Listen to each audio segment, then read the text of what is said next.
Hello everyone, this is Sumit Kumar Rana. So today I am going to discuss about the chapter motion and time. इस chapter में जो discuss करेंगे वो आज का topic होगा एक्सेलरेशन. ठीक है, एक्सेलरेशन क्या होता है ये मैं आपको एक्सप्लेन करूंगा. देन आफ्टर दैट एक्सेलरेशन के बाद मैं आपको एक्सप्लेन करूंगा टाइप्स ऑफ एक्सेलरेशन, और टाइप्स ऑफ एक्सेलरेशन होने के बाद मैं आपको एक्सप्लेन करूंगा फोर्स ऑफ ग्रेविटी, जिसे अपन वेट भी बोलते हैं. ठीक है ना. तो देखो वन बाय वन मैं हर चीज को एक्सप्लेन करता हूं. तो सबसे पहले मैं स्टार्ट करने जा रहा हूं एक्सीलरेशन से. ठीक है ना. एक्सीलरेशन जिसे बेसिकली स्मॉल लेटर ए से रिप्रेजेंट किया जाता है. ठीक है ना. किससे रिप्रेजेंट किया जाता है? Letter a small. तो देखो एक्सीलरेशन क्या होता है. अगर मान लो वेलोसिटी की बात करें, ठीक है, कोई मूविंग बॉडी है उसकी वेलोसिटी की बात करें, तो वेलोसिटी में क्या होता है? मैग्नीट्यूड भी आता है और डायरेक्शन भी आता है ना. वेलोसिटी क्या है? वेक्टर क्वांटिटी है, तो उसमें मैग्नीट्यूड भी आएगा और डायरेक्शन भी आएगा. तो अगर किसी बॉडी की वेलोसिटी, अगर कोई बॉडी मूविंग बॉडी है उसकी वेलोसिटी में चेंज आ रहा है चेंज आने का मतलब क्या है? या तो उसकी स्पीड में चेंज आ रहा है या उसके डायरेक्शन में चेंज आ रहा है. मतलब अल्टीमेटली किस में चेंज आ रहा है? या तो स्पीड मैंने बोला मतलब उसकी मैग्नीट्यूड में चेंज आ रहा है, या उसकी डायरेक्शन में चेंज आ रहा है, या दोनों में चेंज आ रहा है. तो अल्टीमेटली किस में चेंज आ रहा है? वेलोसिटी में चेंज आ रहा है. तो जब वेलोसिटी चेंज होगा एट दैट टाइम क्या होगा? एक्सेलरेशन प्रोड्यूस होगा. तो बेसिकली एक्सेलरेशन का मतलब क्या होता है? Rate of change of velocity. ठीक है, मैंने क्या बोला? एक्सेलरेशन का rate of change of velocity. ठीक है ना. रेट का मतलब होता है टाइम के रिस्पेक्ट में. वेलोसिटी का चेंज होना with respect to time is called acceleration. और इसे अगर मैं दूसरी लैंग्वेज में लिखूं थोड़ा सिंपल करके तो क्या होगा? Change in velocity in unit time. ठीक है, change in velocity in unit time. अगर इसको मैं मैथमेटिकली लिखूं, ठीक है, टाइम के रिस्पेक्ट में वेलोसिटी में क्या चेंज आ रहा है ना, उसे क्या बोलेंगे? एक्सीलरेशन बोलेंगे. मैथमेटिकली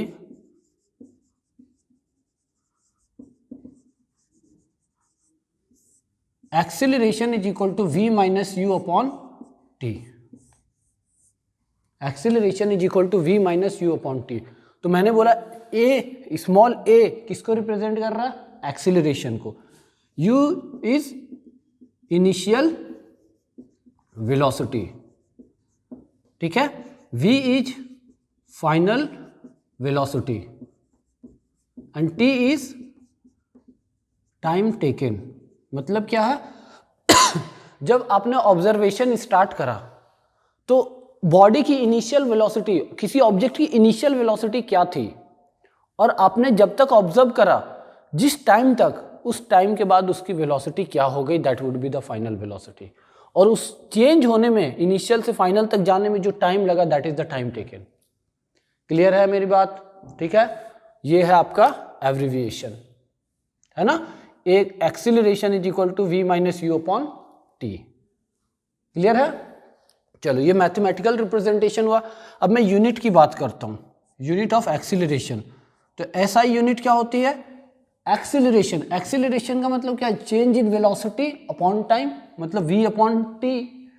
तो वेलोसिटी की यूनिट क्या होती थी? मीटर पर सेकेंड, और टाइम का सेकेंड होता, तो क्या हो गया? Metre per second square. और ये SI सिस्टम में होगा. क्लियर है? अगर मैं CGS की बात करूं तो CGS सिस्टम में क्या होगा? दैट इज ग्राम पर सेकेंड स्क्वायर. सॉरी, ग्राम बोल रहा हूं, सेंटीमीटर पर सेकेंड स्क्वायर, है ना, नॉट ग्राम, सेंटीमीटर पर सेकेंड स्क्वायर. क्लियर है? मीटर SI यूनिट होता है और सेंटीमीटर CGS यूनिट होता है. तो सेंटीमीटर पर second square will be the unit of acceleration in CGS system. Clear है? ये हो गया एक्सीलरेशन. नोट डाउन कर लो कंप्लीट एक्सीलरेशन क्या होता है. हटा दूं? चलो. Then after that types of acceleration की मैं बात करता हूं.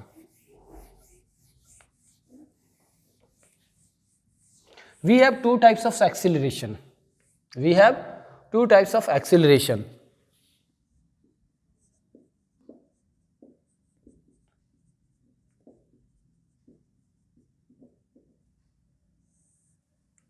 First one is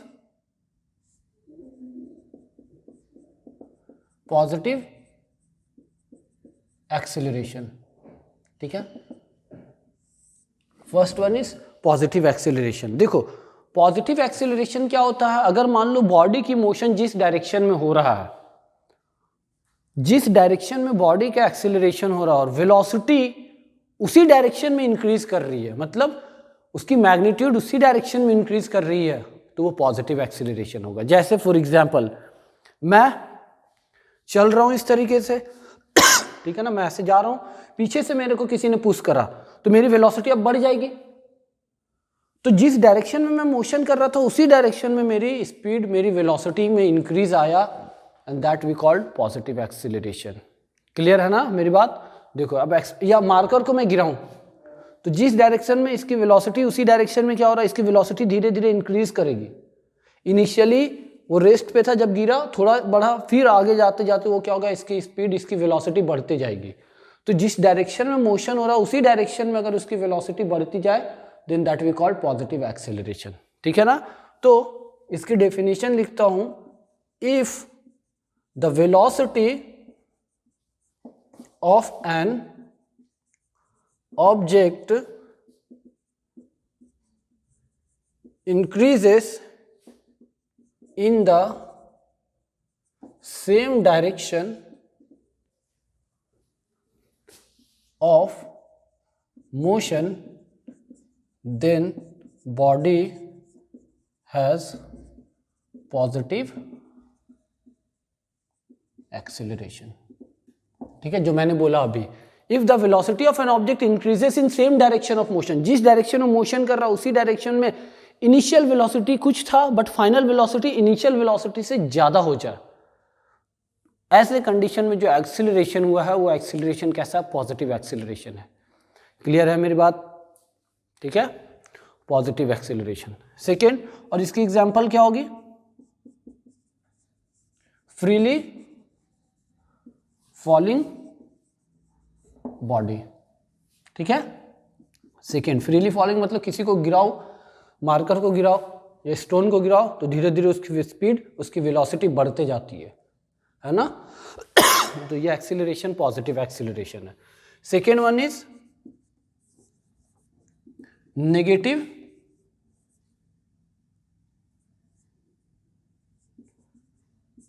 एक्सीलरेशन, और इसे रिटार्डेशन भी बोला जाता है.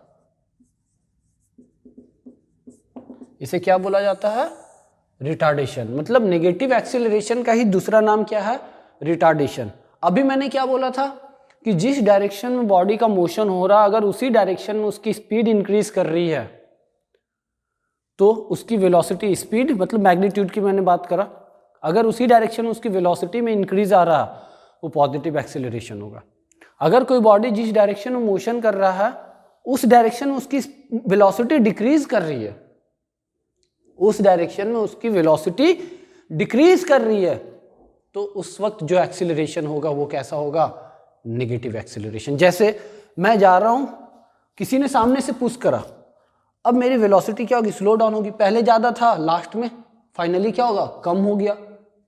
तो कम क्यों हुआ, क्योंकि मेरे ऊपर फोर्स लगा, मतलब एक्सीलरेशन प्रोड्यूस हुआ. एक्सीलरेशन कैसा है, नेगेटिव है, जो कि मेरी वेलोसिटी को क्या करा, डिक्रीज कर दिया, कम कर दिया. तो ऐसे एक्सीलरेशन को बोला जाता है नेगेटिव एक्सीलरेशन और रिटार्डेशन. क्लियर है. तो मैं यहां से लिख सकता हूं, क्या लिख सकता हूं, if the velocity of an object decreases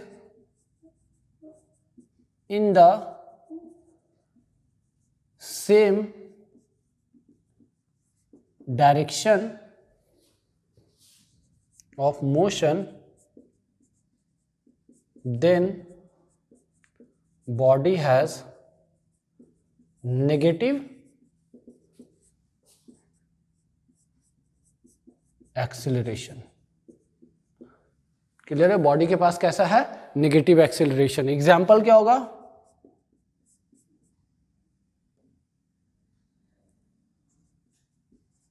train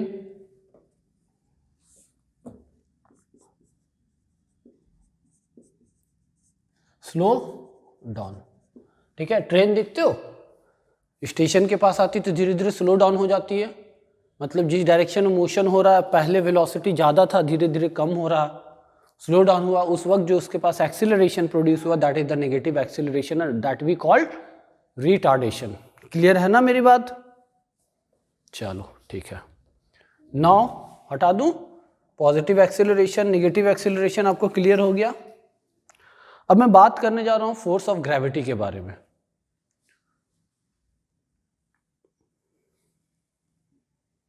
हटा दूं?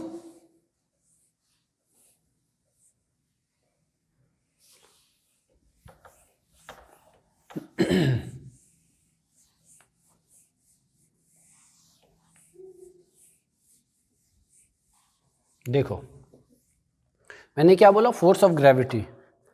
ठीक है,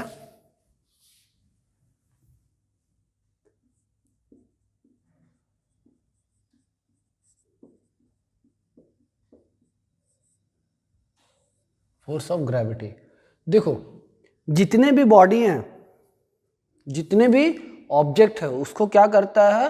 अर्थ अट्रैक्ट करता है अपने सेंटर की तरफ।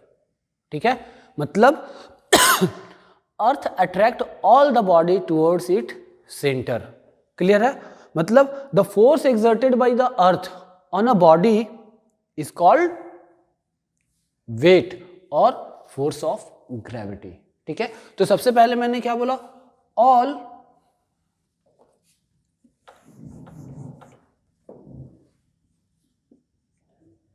अर्थ attracts all the body towards it centre. अपनी सेंटर की तरफ क्या करता है? सारे बॉडी को अट्रैक्ट करता है अर्थ। तो जो अट्रैक्ट करा मतलब जो पुल करा है ना, खींचा, जो खींच रहा है, जिस फोर्स से खींच रहा, ठीक है ना, फोर्स का मतलब क्या? Mass into acceleration. तो यहां पे फोर्स लगा कौन रहा है? अर्थ लगा रहा, मतलब अर्थ के इफेक्ट की वजह से जो एक्सीलरेशन हो रहा है ना, तो उस एक्सीलरेशन को अपन बोलते हैं acceleration due to gravity. Clear है ना? तो देखो इसकी डेफिनेशन पहले देख लेते हैं क्या होता है। The force exerted by the earth on the body, the force exerted by the earth on body is called force of gravity और weight। ठीक है, मेरी बात क्लियर है? मतलब force exerted by earth on body is called force of gravity, और इसी force of gravity को वेट बोला जाता है।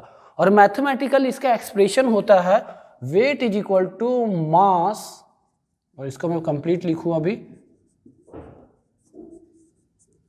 Into acceleration due to gravity. मैंने अभी बोला फोर्स कौन लगा रहा है? अर्थ लगा रहा है। तो जब फोर्स अर्थ लगा रहा है तो अर्थ का इफेक्ट की वजह से एक्सीलरेशन काउंट होगा, और उस एक्सीलरेशन को अपन बोलते हैं acceleration due to gravity. Clear है ना मेरी बात?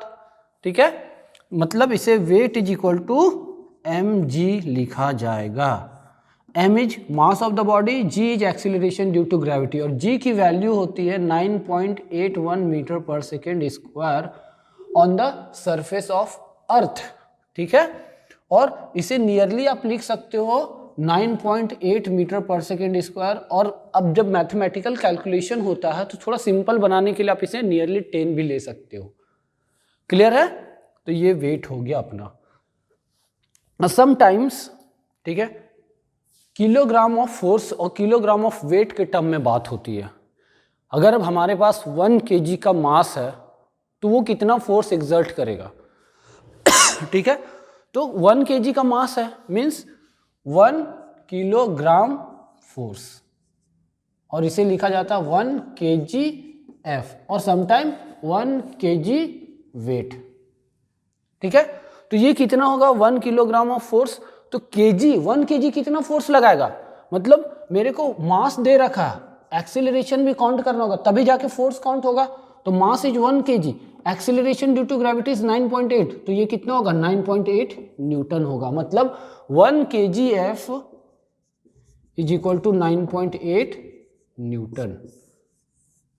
क्लियर है मेरी बात? और ये 9.81 मीटर पर सेकेंड मैंने लिखा on the surface of earth. ठीक है, एट सी लेवल की बात मैंने करा। वैल्यू इसके इंक्रीज होते हैं डिक्रीज होते हैं, ठीक है ना, on while moving some height from the surface of earth और while moving some depth from the surface of earth। ठीक है, ये हो गया है ना, फोर्स ऑफ ग्रेविटी हो गया। Now the last one of today's lecture is that is spring balance. Weight, weight क्या है, फोर्स है ना, मास फोर्स नहीं है। मास क्या है, अमाउंट ऑफ पार्टिकल और amount of matter possess by the body. तो बेसिकली जो मैं स्प्रिंग बैलेंस का नाम लिया अभी,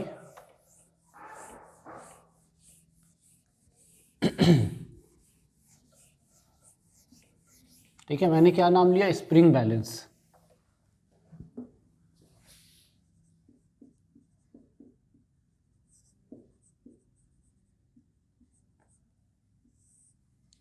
तो स्प्रिंग बैलेंस बेसिकली फोर्स को ही मेजर करता है। ठीक है, मतलब अगर मेरे को वेट मेजर करना है तो मैं जो इंस्ट्रूमेंट, जो डिवाइस को यूज करूंगा वो स्प्रिंग बैलेंस होगा। ठीक है तो देखो स्प्रिंग बैलेंस की मैं डेफिनेशन लिखता हूं। ठीक है, तो spring balance is a device used for measuring the spring balance is a device used for measuring the force acting on an object। ठीक है, किसी ऑब्जेक्ट पे जो फोर्स लग रहा है वो कितना फोर्स लग रहा है वो कौन मेजर करता है, स्प्रिंग बैलेंस करता है।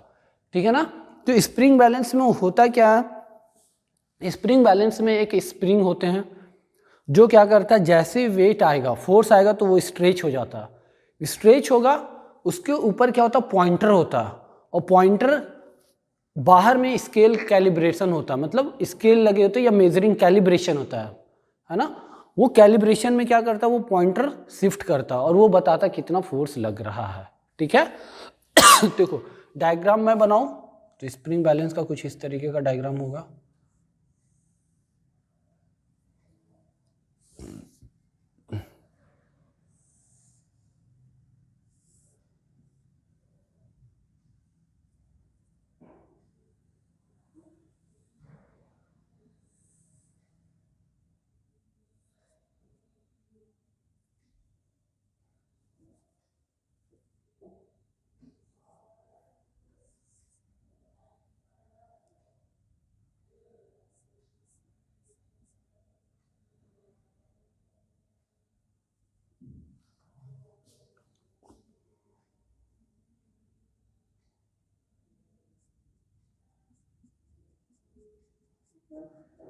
कैलिब्रेशन है ना, इस तरीके से स्केलिंग होती है इसकी।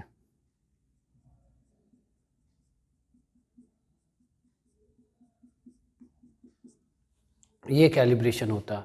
ठीक है, ये क्या है आपका रिंग।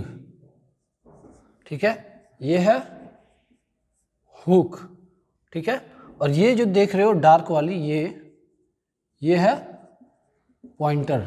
पॉइंटर जो अप एंड डाउन होता है अकॉर्डिंग टू वेट और according to force applied on hook, है ना। और ये क्या होता है, ये होता है दैट इज, आप बोल सकते हो जो मैंने बोला था कैलिब्रेशन। कैलिब्रेशन का मतलब यहाँ पे जो मेजरमेंट है ना, स्केलिंग पे जो मेजरमेंट होती है, ठीक है, या बोल सकते हो आप graduated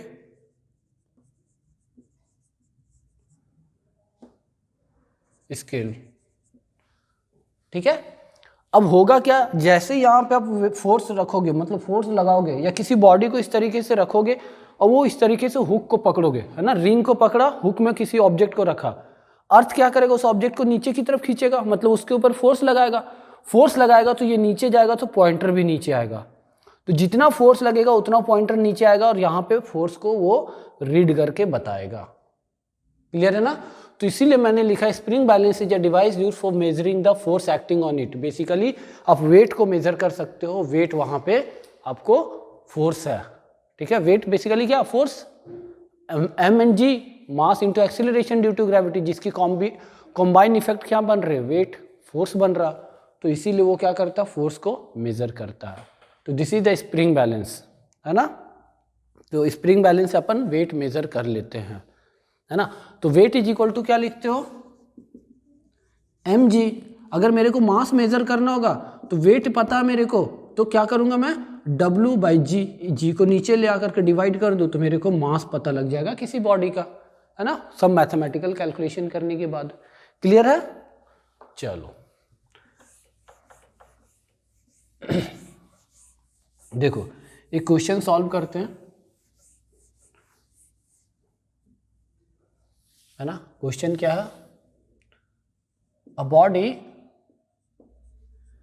of mass 2 kg moving with velocity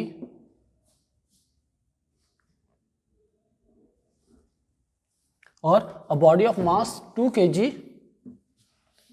is at rest, है ना, is at rest after 5 second body gain velocity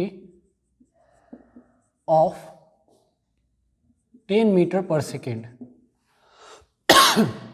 Find the acceleration of body. Or a body of mass 2 kg is at rest after 5 second body has velocity of 10 meter per second. Then find the acceleration of the body. Solve करो इसे।